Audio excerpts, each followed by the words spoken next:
Hey folks, Alex here, 95 to Freedom. In today's video, we're going to cover what did I receive in dividends for week 39. We're going to give an update on the portfolio, talk about some of these high yielders like Altis and WPay, and also cover what my plans are to de-risk my portfolio. So make sure you stick around for that, and let's get right into it, folks. All right, so week 39. This year is just absolutely flying. I can't believe it's been 39 weeks since, 39 weeks since we got into this dividend journey. All right, let me share my screen here. This is my portfolio. I'm sitting at $250,000 of my own money. If those folks who are new, really, I'm using my individual investment account in Robinhood, and all my income comes into it, and all my expenses are coming out of it. I'm really living out of a brokerage account.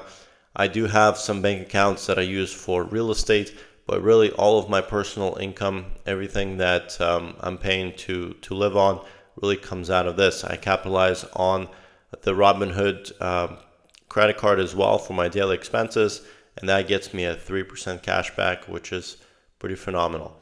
Okay, so buying power, you can see here, we do utilize margin here. And we'll just give you a breakdown here what we got. So my margin maintenance requirement, $120,000. I have a buffer, almost $30,000.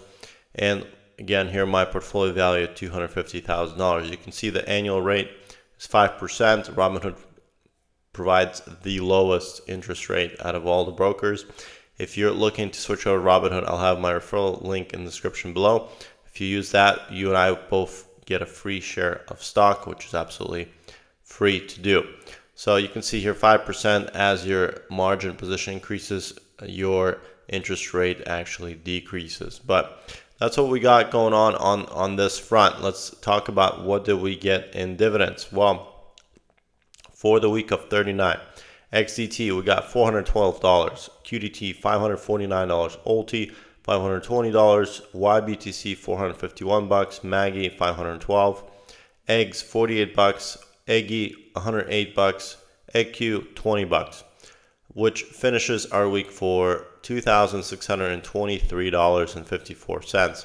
If we look at the 5-week average, we're averaging about $2,927 per week from these dividends. Now we'll take a look at the annual income. Again, this is projected annual income based on what I have investments set up as of right now. And you can see here that my projected income is $156,829. I do have the cost of holding margin, which is over $12,000, which brings me down to net income of $144,000. This ROI is really calculating based on all the money that I'm making from the money that I have invested. Because we are leveraging using margin, we're able to actually increase our ROI. So that's what I got going on that end. So really, very nice week. I think we've seen some nice payers. Let's take a look at Altis, since this one's been a little bit choppy, and this is a very high paying ETF, folks. In a way, it's overpaying, right? So we are seeing this NAV erosion over time. Year to date, we're down 39%. Now, this is something to look at. All right, let's look at what did I get in dividends from Altis.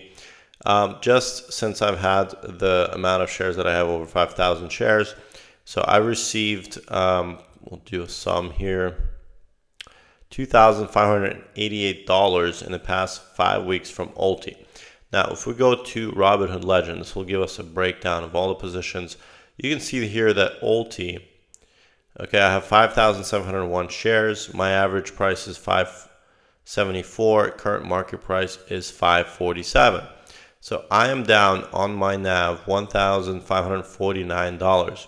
And you can see that I'm up on my dividends $2,588.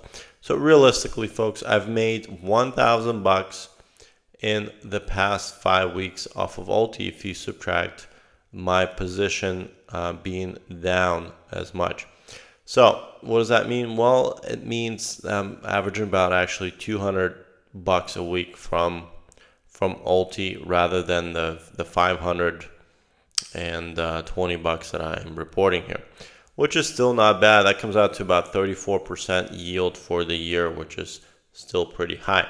Now, some of the ones that are doing obviously much better are things like QDT. This one I'm actually in the green. This one pays 35%. Maggie, this one finally starting to recover. We had a little bit of a dip, and you see we're down only 0.44%. XDT, I'm still slowly recovering out of this one. I'm still down 2.32%, and I'm down $2,527 on this position. Now, I've tracked XDT since I've had XDT, folks, ever since the first week of the year, where my first dividend was 95 cents. As you can see, over time, I've increased my position in XDT. I've decreased it, then I increased it again.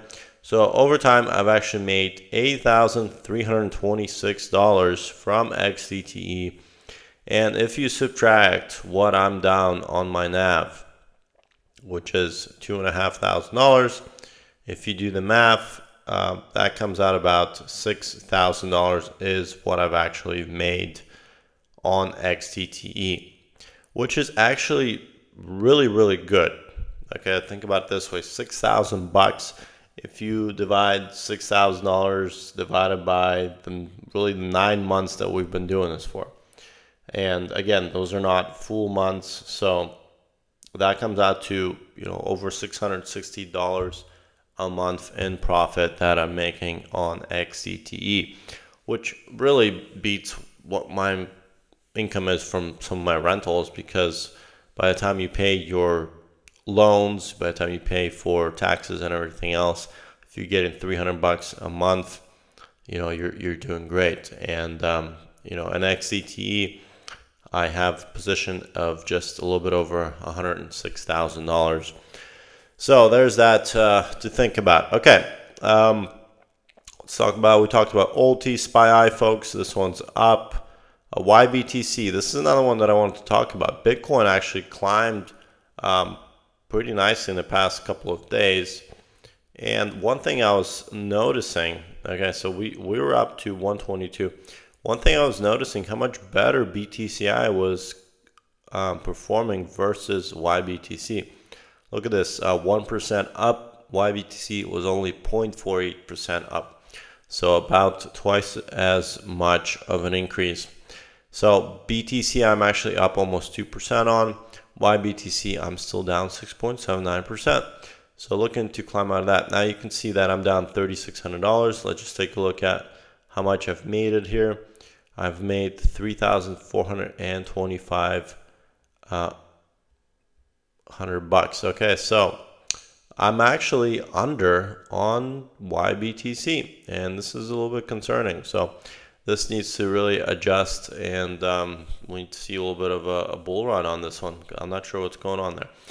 Okay, that's that. I'll give you some of the performers. We'll just do at total return. Chats, this one does not pay any dividends. I have 70 shares of this one. This one's up 17%, really helps support my NAV and all my positions. The omelet, Eggy, this is my largest position there, 130 shares. I'm up 5%. Now, I did reduce my position on EggQ and eggs to just one share just so I can track it. I'm really more impressed with the performance of Eggy versus EggQ and eggs. I've also decreased my positions on QQH and SPYH because I really didn't see the benefit of having those hedged funds.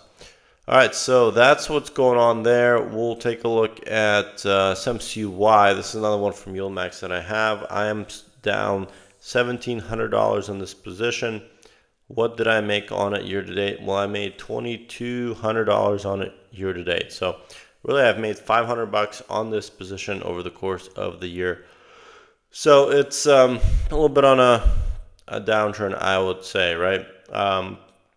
So my value here is $3,500 on this position. So that's what we got going on. Next thing I wanted to cover really is what we're doing to de-risk our portfolio, right? How do we lower our risk with having so much margin?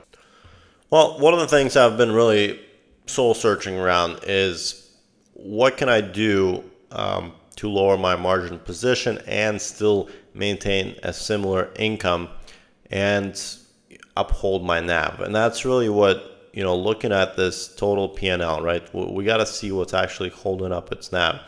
So some of the top payers you can see here, Maggie, I would say it's holding up its NAV because it's just been a little bit on a downturn, but it's been performing really well. I don't really see a need of that. XCT, we're slowly crawling out of our downturn. It's been really great. QDT has been great. Obviously, things that don't pay out as much are able to uphold the NAV much better, QQQI and SPY-I, but you're just not getting as much income up front. So what I did was I looked at this annual income, right? So right now my calculations are I'm supposed to make about $156,000 minus the margin of about 12 grand a year that I have to pay, which brings my income down to $144,000. Now, with this allocation, this puts me at around $500,000 in the position. So it's like dollar for dollar. Whatever I put in, I'm margining in the same amount. So I have about a 50% stake in my portfolio. Now, what I did here is I just made a copy of this estimate. And one of the things I'm thinking about to de-risk my portfolio is to really sell some of these positions that don't pay as much dividends. And I'm not sure if this is the right way to go or not, but really this is the way that I'm currently leaning towards. Now, one thing that I will note is that something like Altis, this one really has to come around and do something with its performance for me to consider to keeping it up, because it's just the continuous erosion on it does not really support what I'm trying to do with this portfolio. So things like SPY-I and QQQI, which I do have large positions on. If you look at the original plan here, I have between those two about $86,000 invested, and if I reduce that, I'm able to reduce my margin. Well, what am I actually making from these two positions?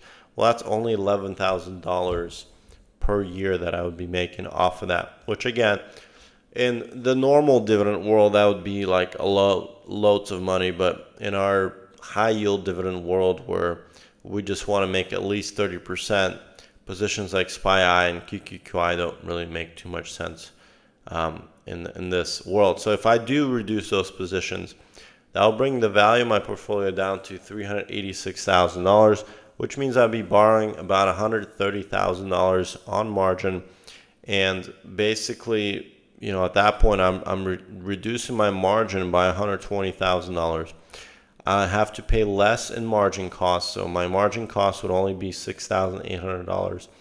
And this brings my income down to $136,000. So really my income only comes down $8,000 a year, but I'm able to reduce my margin by $120,000. So I think that's a great ROI. And if we were to adjust Altis a little bit, maybe spread some of that money around the other ones that perform much better, like Maggie or QDT, I think we can actually achieve better NAV and better stable income. So those are my thoughts on what I'm looking to do in the near future. Let me know what you guys think in the comments. Should I just hold on to the existing positions that I have, or would you go this same route as well?